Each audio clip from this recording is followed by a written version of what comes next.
Chers élus de Dieu, nous avons l'honneur de venir partager avec vous cet enseignement.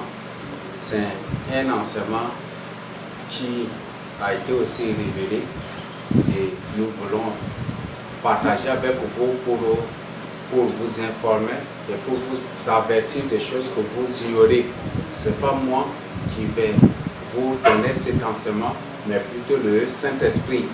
Car comme c'est l'Esprit lui-même qui a révélé, l'Esprit lui-même qui a montré, qui a révélé, qui a décidé de présenter ce thème, c'est lui-même qui a révélé ce thème, alors lui-même il va exposer de manière à nous satisfaire et à nous éclairer, à nous suivre parfaitement les yeux sur des choses que nous ignorons jusqu'à présent et sur des choses que nous négligeons, que nous méprisons jusqu'à présent. Donc, le thème de l'enseignement, c'est attention, attention, attention, Dieu n'annule point sa parole.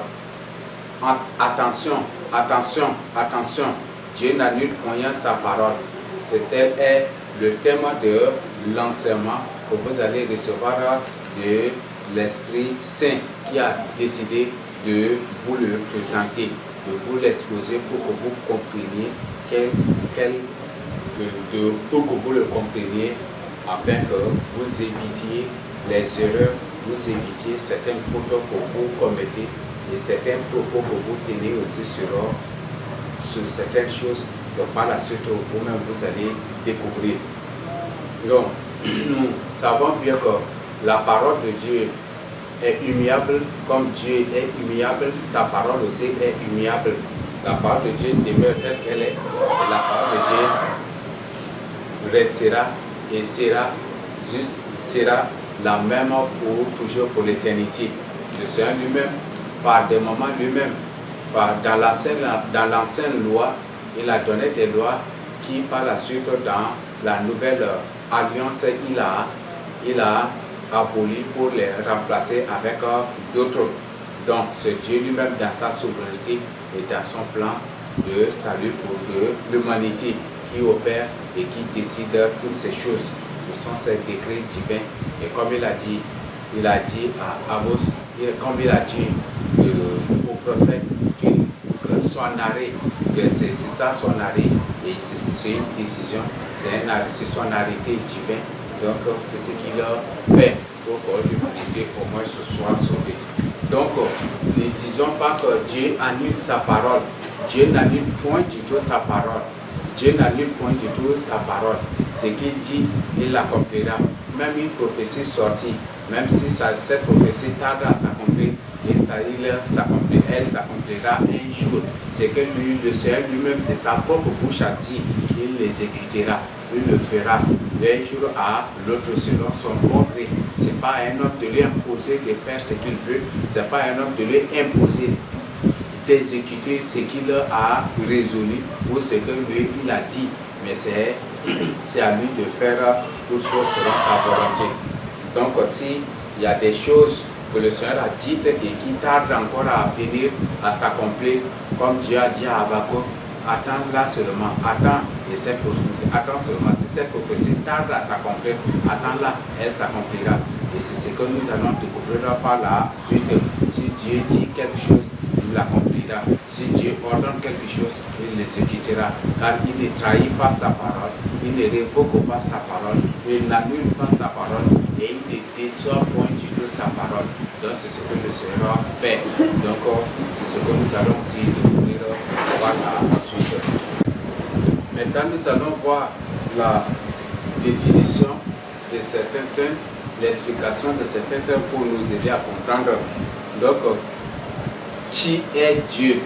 Ce n'est pas à définir qui, et ce n'est pas à définir, mais à la limite, la parole de Dieu, Dieu est sa parole elle-même. Dieu est la parole elle-même.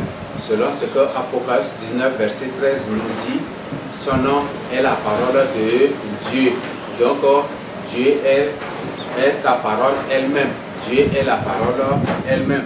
Donc vous pouvez chercher et découvrir. Je crois que ça c'est très capital à ce niveau. La parole, ici, comme on a dit, attention, attention, Dieu n'annule pas Dieu n'annule point sa parole. Qu'est-ce que la parole de Dieu? La parole de Dieu au point 1 est Dieu lui-même. Donc dans Jean 14, verset 6, le Seigneur dit, je suis le chemin, la vie et la vérité.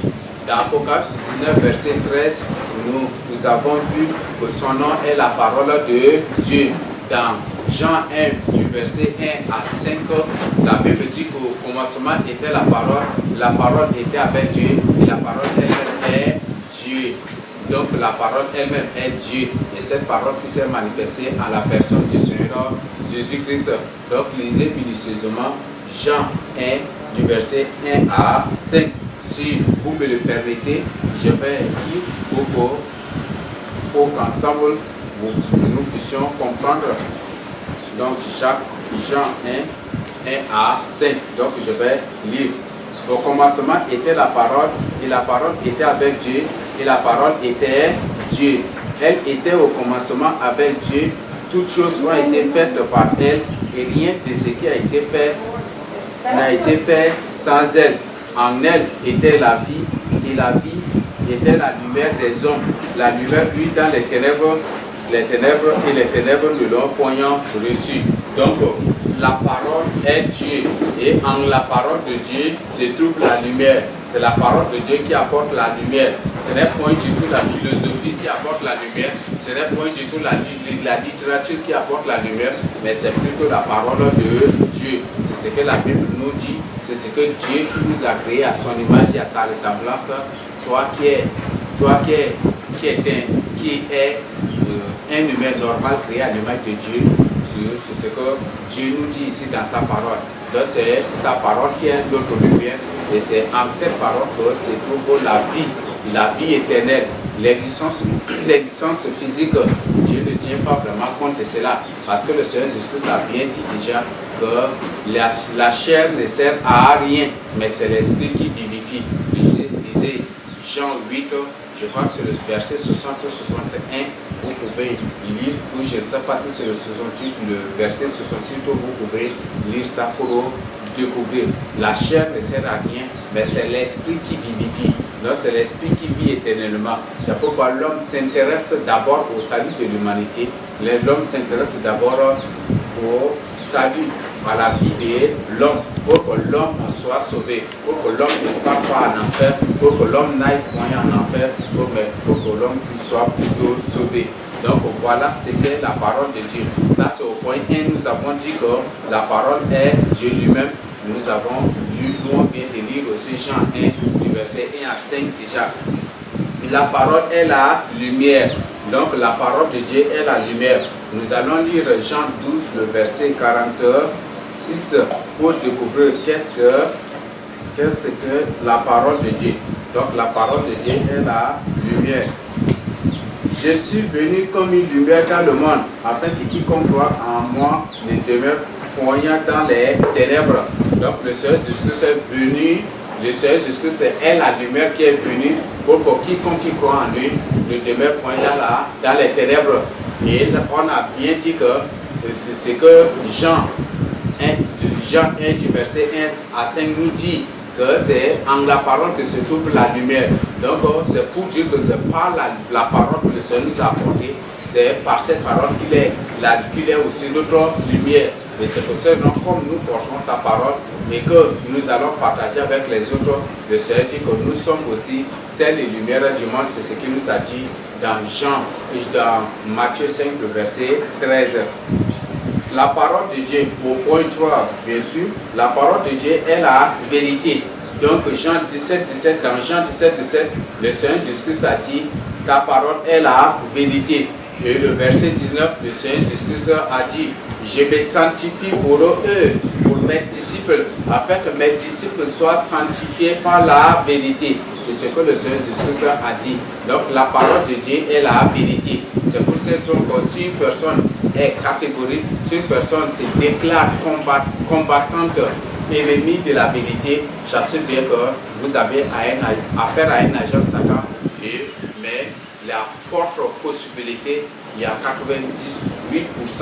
de possibilité même de dire que cette personne peut Parce que cette personne même, peut-être c'est un démon en forme humaine ou une personne incarnée. Donc, la Bible dit que la parole de Dieu est la vérité. Tout ce qui se sanctifie pour nous, c'est quand je parle de la Bible, je parle de Jésus-Christ. Donc, il dit qu'il se sanctifie pour nous, afin que nous, ses disciples, soyons sanctifiés par la vérité. Nous avons au point 4, la parole de Dieu est la vie éternelle. Oui, la parole de Dieu est la vie éternelle, selon Jean 8, 51. Donc, celui qui observe mes paroles ne verra point la mort. Jean 8, 51, veuillez m'excuser, je vais nous lire. En vérité, je vous le dis, si quelqu'un garde ma parole, il ne verra jamais la mort. Si quelqu'un garde ma parole, il ne verra jamais la mort. Il nous dit, en vérité, je vous le dis, si quelqu'un, si toi qui écoutes cet enseignement, si toi qui suis cet enseignement, si tu gardes la parole du Seigneur Jésus-Christ, qui est la vérité, tu ne verras jamais la mort. Voilà ce que le Seigneur Jésus-Christ a dit. Au point 5, la parole du Seigneur Jésus-Christ est la guérison et la santé. La parole du Seigneur Jésus-Christ est la guérison et la santé. Pour cela, vous pouvez lire Jean 5, du verset 1 à 14 pour découvrir ce qu'est la parole de Dieu réellement pour nous. Donc, la parole de Dieu est la santé et la guérison pour nous. Donc, vous pouvez lire cela pour comprendre qu'est-ce que le Seigneur Jésus-Christ a dit et qu'est-ce qu'il a fait. Donc, par exemple, prenons l'exemple de l'homme des aveugles, des gens que le Seigneur a délivrés. Donc, c'est pas la parole que le Seigneur les a délivrés. Et tous ceux que le Seigneur a délivrés, je vous informe que ce sont des gens qui, au préalable, ont accepté la parole, ont reçu la parole du Seigneur Jésus-Christ. Et tous ces gens qui étaient délivrés, guéris par le Seigneur, même ressuscités par le Seigneur, ont fini par le suivre à l'exemple de Lazare. Avant la mort de Lazare, Lazare ne faisait aucun cas du Seigneur. Mais juste après sa résurrection, il était devenu aussi disciple du Seigneur Jésus-Christ. Et voilà ce qui était passé. Donc tous ceux qui étaient délivrés par le Seigneur ont fini par le suivre. Et le suivre, ce n'est pas le suivre dans le mensonge, ce n'est pas le suivre dans le mensonge, mais plutôt dans la vérité, dans la lumière, dans la sanctification, dans la sainteté, sainteté. Voilà ce qu'est la parole de Dieu pour nous. Donc, elle est la guérison, elle est la santé. La parole de Dieu, c'est aussi un miracle pour nous. La parole de Dieu est tout pour nous. La parole de Dieu est la parfaite paix et la joie. Le Seigneur Jésus-Christ a dit, voici, je vous donne ma paix. Je vous la donne, pas comme le monde donne. Ma paix est parfaite. Donc, la paix du Seigneur Jésus-Christ est parfaite. Donc, voilà ce qu'est la parole de Dieu pour nous. Donc il nous donne sa paix à travers sa parole. Oui, si tu veux vraiment vivre en paix, mon ami, mon frère, toi qui souffre des problèmes mentaux ou qui est peut-être dérangé par des esprits, par des mauvaises pensées, ou qui n'a pas du tout la paix du cœur, je t'invite seulement à t'investir dans la méditation de la parole de Dieu. Prends au moins 3 heures du temps, 4 heures du temps, ou 5 heures ou 6 heures du temps de méditation de la parole de Dieu.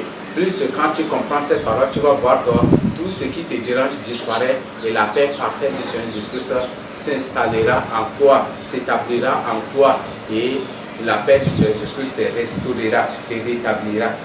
Donc voilà aussi un secret que je voudrais partager avec toi. Et si tu ne crois pas, tente seulement, il faut tenter et tu verras si je suis en train de te mentir. Donc si tu n'as pas la paix du cœur, si tous les gens tu es perturbé, si tu as un problème psychologique, un problème mental, un problème peut-être un problème de pensée, tu n'arrives pas tous les jours, tu es criblé par des pensées, des soucis, tous les jours tu trembles, tous les jours tu es criblé par la frayeur, par la peur, par ces choses. Je t'invite juste à méditer la parole de Dieu. Prends au moins 3 heures du temps.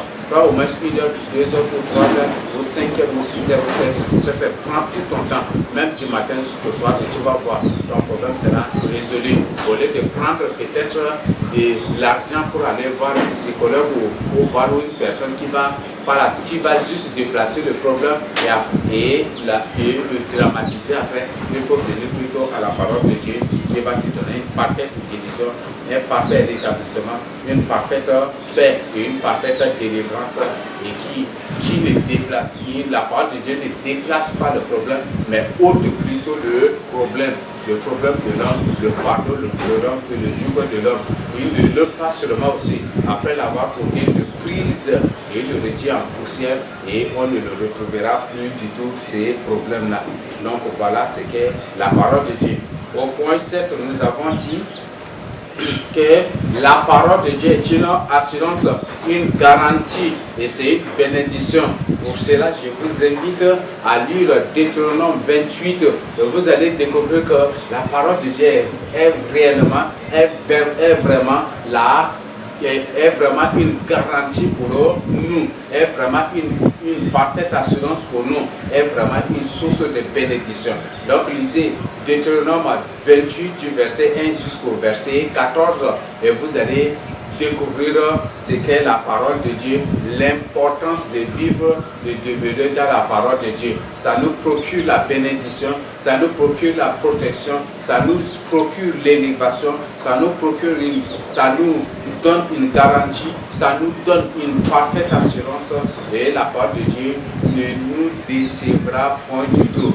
L'homme déçoit l'autre, mais la parole de Dieu ne déçoit point du tout, ne te décevra point du tout.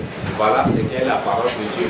Je crois que selon toi-même, tu peux définir la parole de Dieu en tant de mots. Mais voilà ce que moi, c'est ce que j'ai trouvé et je partage avec toi. Peut-être sur cette expression, peut-être toi-même en poussant profondément la réflexion sur cela, tu découvriras ce qu'est la parole de Dieu en plusieurs sens aussi, où tu comprendras au-delà de ce que je venais de partager avec toi. Nous allons voir le point 2. Dieu ne révoque point sa parole. Dieu ne révoque point du tout sa parole. Donc ce que Dieu dit, il ne le révoque point du tout. Il n'annule point du tout sa parole. La parole de Dieu ne sera point du tout annulée ni révoquée. Pour cela, nous allons lire Ésaïe 45 du verset 22 à 23 pour découvrir ce que Dieu a dit à travers Ésaïe, le prophète Ésaïe. Ésaïe 45 du verset 22 à 23. Ésaïe 45 du verset 22 à 23. Tournez-vous vers moi et vous serez sauvés. Le Seigneur adresse cette parole, il adresse ce message à toute l'humanité. Ce n'est pas seulement, il adresse cette parole à toute l'humanité. Il dit ici, tournez-vous vers moi et vous serez sauvés, vous tous qui êtes aux extrémités de la terre, car je suis Dieu, il n'y a point d'autre. Je le jure par moi-même, la vérité sort de ma bouche et ma parole ne sera point du tout révoquée. Tout genou fléchira devant moi, toute langue jurera par moi. En l'Éternel seul me dira-t-on réside la justice et la force. Ali viendra pour être confondu tout ce qui était irrité contre lui. Par l'Éternel selon je suis fait glorifier tous les descendants d'Israël. Voilà ce que le Seigneur dit. Donc au verset 23, qu'est-ce qu'il dit? Je le jure par moi-même. Ça c'est Dieu qui jure ici. Par lui-même. La vérité sort de ma bouche et ma parole ne sera point révoquée. Tout genou fléchira devant moi. Toute langue jurera par moi. Voilà ce que Dieu dit. Nous allons profiter carrément pour lire Ézéchiel 12 pour découvrir ce que le Seigneur a dit à Ézéchiel. Ézéchiel 12 du verset 21 au verset 28. La parole de l'Éternel me fut adressée en ces mots. Fils de l'homme. La parole de l'Éternel me fut adressée en ces mots. Fils de l'homme, que signifient ces discours moqueurs que vous tenez dans le pays d'Israël? Les jours se prolongent et toutes les visions restent sans effet. C'est pourquoi dis-leur, ainsi parle le Seigneur l'Éternel. Je ferai cesser ces discours moqueurs on ne les tiendra plus en Israël. Dis-leur au contraire, les jours approchent et toutes les visions s'accompliront. Les jours approchent et toutes les visions s'accompliront. Donc il s'agit des choses que le Seigneur a révélées à Ézéchiel et aux autres prophètes. Et le Seigneur dit, les jours approchent et toutes ces choses s'accompliront. Parce qu'il leur dit cela parce que les enfants d'Israël avaient dit que tout ce que tu vois là, c'est des choses pour le dernier temps. Ce n'est pas des choses qui vont s'accomplir à notre époque. Et voilà la réponse que le Seigneur leur donne. Car il n'y aura plus de vision vaine. Car il n'y aura plus de vision vaine, ni d'oracle trompeur au milieu de la maison d'Israël. Car moi, l'Éternel, je parlerai, ce que je dirai s'accomplira et ne sera plus différé. Oui, de vos jours, famille de rebelles, je prononcerai une parole et je l'accomplirai, dit le Seigneur l'Éternel. La parole de l'Éternel me fut adressée en ces mots. Fils de l'homme, voici la maison d'Israël dit, les visions qu'il a ne sont pas prêtes de s'accomplir. Il prophétise pour des temps éloignés. C'est pourquoi dis-leur, ainsi parle le Seigneur l'Éternel, il n'y aura plus de délai dans l'accomplissement de mes paroles. La parole que je prononcerai s'accomplira, dit le Seigneur l'Éternel. Voilà ce que le Seigneur dit aux enfants d'Israël. Les enfants d'Israël disent que ce que tu dis là, c'est pour des temps éloignés. Et nous savons que toutes les paroles de Dieu ne vont pas s'accomplir aujourd'hui. C'est pour des temps éloignés. Ce n'est pas pour notre temps que tu prophétises. Et le Seigneur dit qu'il n'y a plus maintenant de délai dans l'accomplissement de sa parole. Et que toutes les visions, toutes les choses qu'il a révélées, il doit les accomplir à leur point, à leur propre époque, et ils seront étonnés, surpris en ces jours. Voilà aussi ce qui était accompli. Ils se sont rebellés et jusqu'à ce qu'ils se sont rebellés jusqu'à ce que le Seigneur accomplisse aussi les visions et toutes les prophéties qu'il avait prononcées sur eux. Jérusalem était détruite, Juda était détruit, Sion était dévasté, le temple était détruit et le Nebuchadnezzar a mis le feu dans toutes les maisons dans la ville de Juda et tout dans la ville de Jérusalem, et tout était détruit et ils ont déporté les Juifs. Et c'était à ce moment qu'ils ont vu que c'est vrai ce que le Seigneur a dit, le Seigneur a accompli sur nous ce qu'il a déclaré. Et voilà ce qui était passé. Donc le Seigneur dit ici au verset 28, je le répète, c'est pourquoi dis-leur, ainsi parle le Seigneur l'Éternel, il n'y aura plus de délai dans l'accomplissement de mes paroles. La parole que je prononcerai s'accomplira, dit le Seigneur l'Éternel. Donc il n'y a pas de délai dans l'accomplissement de la parole du Seigneur. Ézéchiel, c'est un prophète. Donc c'est pour dire toutes les prophéties, tous les oracles, toutes les visions, tout ce que le Seigneur a révélé, toutes ces choses que le Seigneur va les accomplir un jour à l'autre, selon sa volonté, mais pas selon la volonté du prophète, ni de celui qui a reçu ces choses pour partager avec les autres. Donc c'est ça l'information que je voudrais partager avec vous. Maintenant, au point 3, nous allons découvrir Dieu n'annule point sa parole. Ce sont des points, c'est les mêmes points. Je suis obligé, c'est moi-même qui ai décidé de le faire ainsi pour que vous puissiez comprendre. Donc, Dieu n'annule point sa parole. Et pour cela, nous allons lire les évangiles pour découvrir aussi ce que le Seigneur a dit de sa propre bouche. Donc, nous allons lire Matthieu 5, du verset 17 à 18. Matthieu, le chapitre 5, du verset 17 au verset 18. Ne croyez pas que je suis venu abolir la loi. Ne croyez pas que je suis venu pour abolir la loi ou les prophètes. Je suis venu non pour abolir, mais pour accomplir. Car je vous le dis en vérité, tant que le ciel et la terre ne passeront point, il ne disparaîtra pas de la loi un seul iota ou un seul trait de lettre jusqu'à ce que tout soit arrivé. Donc rien ne sera retranché ni ôté de la parole du Seigneur. Donc toutes ces choses toutes les paroles du Seigneur doivent rester intactes. Donc c'est ce que le Seigneur nous dit. Mais il n'est pas venu même le point de i de sa parole, il n'est pas venu pour retirer, pour ôter cela, mais il est venu plutôt pour accomplir, pour parfaire la loi. Donc c'est ce qu'il est venu pour faire.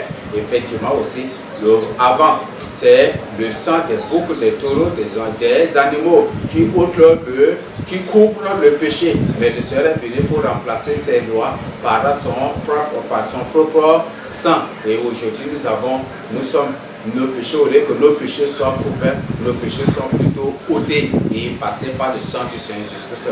Voilà la plus grande œuvre d'amour, la plus grande chose que le Seigneur Jésus-Christ a faite pour nous. Donc c'est l'information capitale que j'ai à partager avec vous, pour vous, l'Esprit a partagé avec vous. Nous allons tout lire aussi Luc 16, verset 17 pour découvrir ce que le Seigneur Jésus-Christ aussi, ce que le Seigneur Jésus-Christ a dit. Luc 16, verset 17. Il est plus facile que le ciel et la terre passent, qu'il ne l'ait qu'un seul trait de lettre de la loi vienne à tomber. Le ciel va passer, la terre va passer, les planètes vont passer, les étoiles vont passer, tout va passer, mais sa parole ne passera point du tout. Aucun mot de sa parole ne tombera. Donc c'est ce qu'il a dit. Donc pour dire que tout ce qu'il révèle, tout ce qu'il nous dit, tout ce qu'il nous avertit, tout ce que lui-même nous montre, ces choses, il va les accomplir au temps voulu, au temps fixé. C'est des prophéties, c'est des choses que le Seigneur les accomplira au temps fixé, au temps que lui-même il a fixé, mais pas au temps que le prophète a fixé. Donc le Seigneur lui-même fait toutes choses selon sa volonté. Nous allons lire Apocalypse 22 du verset 18 à 19 pour découvrir. Apocalypse 22, 18 à 19. Je le déclare à quiconque entend les paroles de la prophétie de ces livres. Si quelqu'un y ajoute quelque chose, Dieu le frappera des fléaux décrits dans ces livres. Donc je le déclare, c'est le prophète qui déclare ceci. Si une personne ajoute quelque chose à toutes les prophéties qu'il a reçues, à toutes ces choses, si une personne ajoute quelque chose à toutes les prophéties, à tout ce que le Seigneur lui a révélé, cette personne ne sera frappée par les différents fléaux que le Seigneur a décrits dans ses livres. Donc n'ajoute rien du tout à la parole de Dieu. N'ajoute rien du tout. Et si quelqu'un retranche quelque chose des paroles du livre de cette prophétie, Dieu retranchera sa part de l'œuvre de la vie et de la ville sainte décrite dans ses livres. Donc la Bible dit, la parole de Dieu dit que si tu retranches quelque chose de sa parole, si tu ôtes seulement une loi de sa parole, le Seigneur dit que lui aussi, il retranchera ta part de l'arbre du fruit, de l'arbre de la vie éternelle. Et aussi, il retranchera aussi ta part de la vie sainte qui est écrite dans Apocalypse 22 du verset 1 à 5 et Apocalypse 21 du verset 9 à 27. Voilà ce que le Seigneur a dit. Donc il ne faut pas ajouter quelque chose, il ne faut pas retrancher quelque chose, il ne faut pas partir de ce moment dire que non, telle loi là c'est pour telle époque, non. Il faut chercher à comprendre le contexte, il faut chercher à connaître quelle est la volonté du Seigneur. Si tu doutes sur une loi, ce n'est pas avec un homme qu'il faut discuter, mais il faut chercher plutôt la face du Seigneur dans la prière et dans le jeûne pour que le Seigneur te confirme si réellement il a aboli cette loi ou si réellement il n'a, ou si réellement il ne l'a pas aboli. Donc c'est l'invitation que l'Esprit Saint t'adresse pour que tu ne puisses pas tomber dans le piège de l'ennemi. Nous allons voir le point 4. Dieu ne déçoit point du tout sa parole. Dieu ne déçoit point du tout sa parole. Dieu ne déçoit point sa parole. Nous allons, comme nous avons lu dans Ézéchiel 12, 28, je vais m'excuser, nous allons revenir dans Ézéchiel 12, 28. C'est pourquoi dis-leur, ainsi parle le Seigneur l'Éternel, il n'y aura plus de délai dans l'accomplissement de mes paroles. La parole que je prononcerai s'accomplira, dit le Seigneur l'Éternel. Donc il n'y a pas de délai dans l'accomplissement de la parole du Seigneur. Donc pour dire que Dieu ne déçoit point du tout sa parole, il ne déçoit point du tout sa parole, mais il l'exécute. Lui, il l'exécute et il accomplit ce qui sort de sa bouche. car toute parole qui sort de la bouche du Seigneur, il l'exécute. Ce que sa bouche l'a dit, sa main l'accomplit. C'est ce que nous avons l'habitude de dire, c'est ce que la Bible nous dit aussi.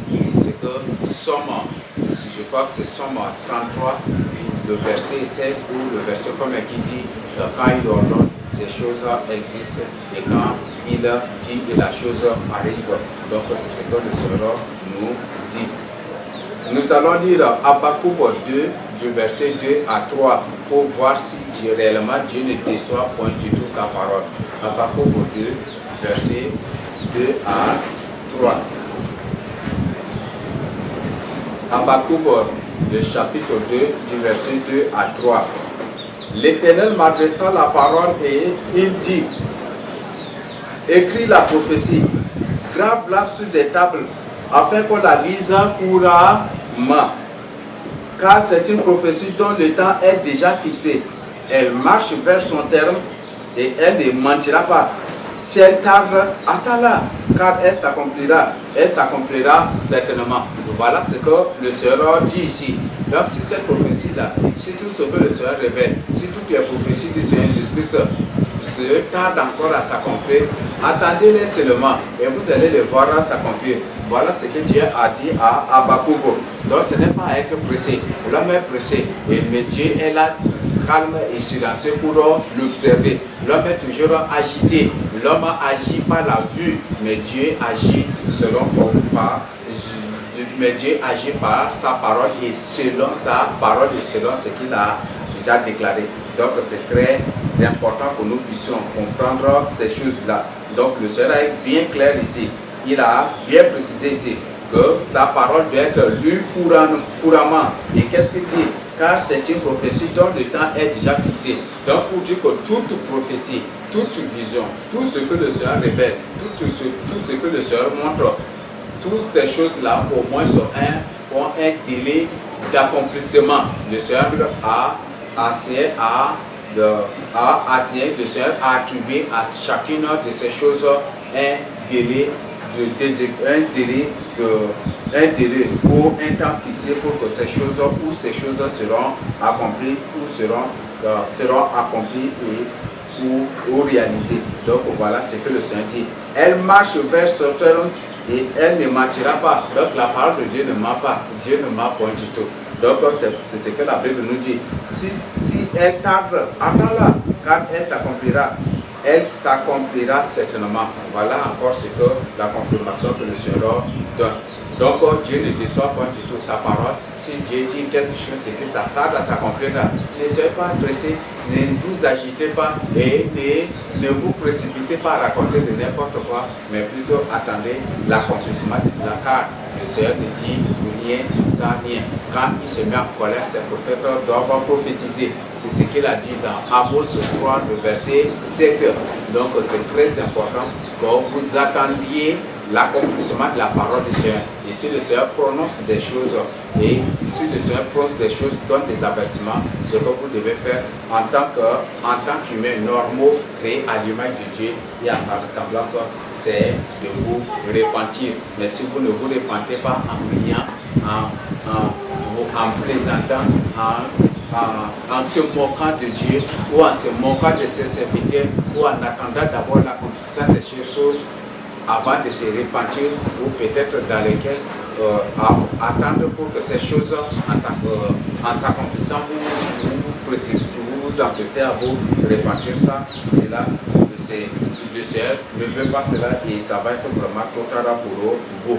Donc n'attendez pas l'accomplissement, mais repentez-vous avant l'accomplissement de cela pour votre délivrance. Mais si vous attendez, peut-être vous serez emporté par les fléaux, par la colère de Dieu et vous ne trouverez point du tout le temps pour vous repentir et vous serez perdu pour toujours.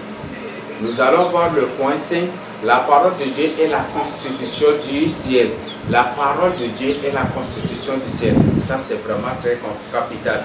Important. Nous allons lire Jean 12, du verset 47 à 50. Jean 12, 47 à 50. Si quelqu'un entend mes paroles et ne les garde point, ce n'est pas moi qui le juge, car je suis venu non pour juger le monde, mais pour sauver le monde. Donc si une personne écoute sa parole mais si elle refuse de la mettre en pratique, ce n'est pas lui le Seigneur Jésus qui va juger cette personne, car il n'est pas venu pour juger le monde, mais plutôt pour sauver le monde. Mais écoutez la suite, ce n'est pas lui qui juge, mais c'est quoi? Nous allons découvrir par la suite au verset 48. Celui qui me rejette et qui ne reçoit pas mes paroles à son juge. La parole que j'ai annoncée, c'est elle qui le jugera au dernier jour.